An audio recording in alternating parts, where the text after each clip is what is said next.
Mungkin update sedikit dong bang, kalau klien abang dilaporkan terkait uang prestasi bang. Jadi begini, uang prestasi itu unsurnya pertama ada perjanjian, ya, kemudian ada yang ingkar janji karena perjanjian itu, lalu diperingatkan bahwa dia sudah lalai.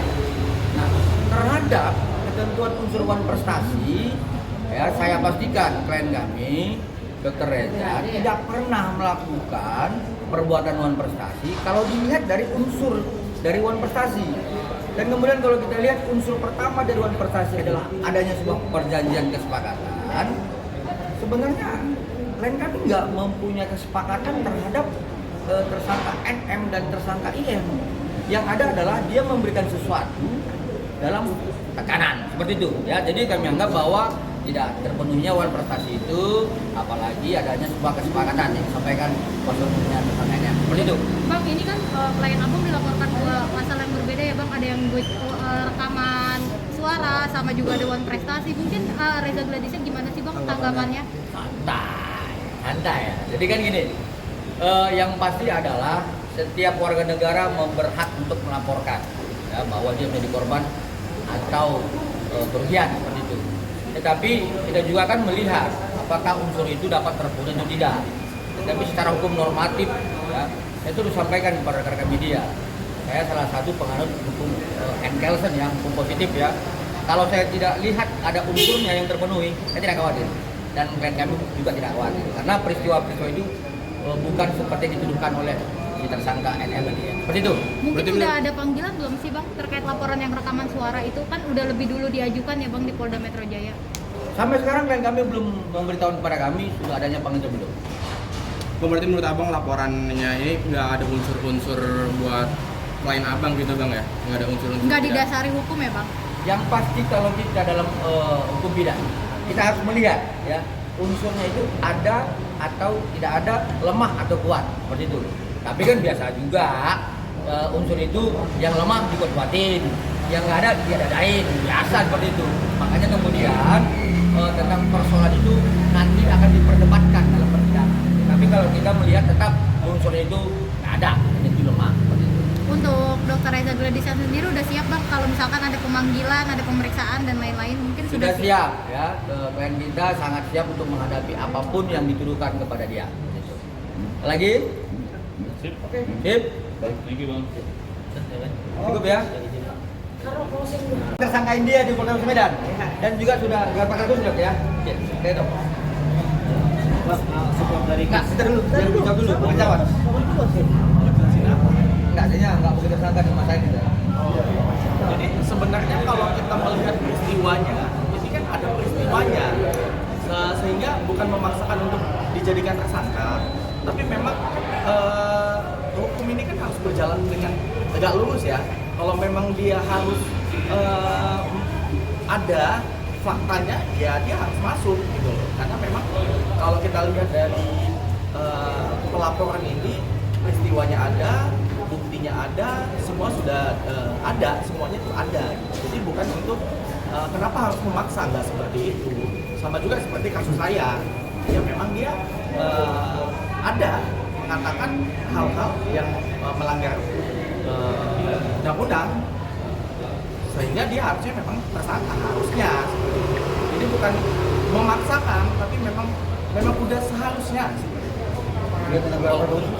Nah, terkait gelar perkara khusus ini sama seperti yang saya alami sebelumnya, dilakukan gelar perkara khusus atas Dumas, ya, pengaduan dari pihak tersangka,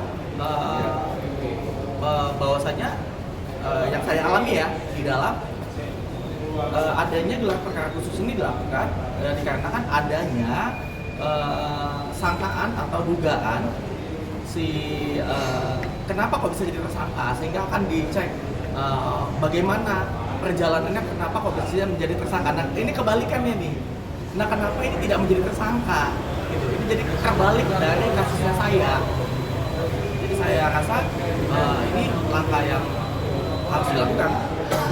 Jadi begini, sederhananya adalah kalau si tersangka Samira di Polrestabes Medan memohonkan gelar perkara khusus di Baris Krim bisa.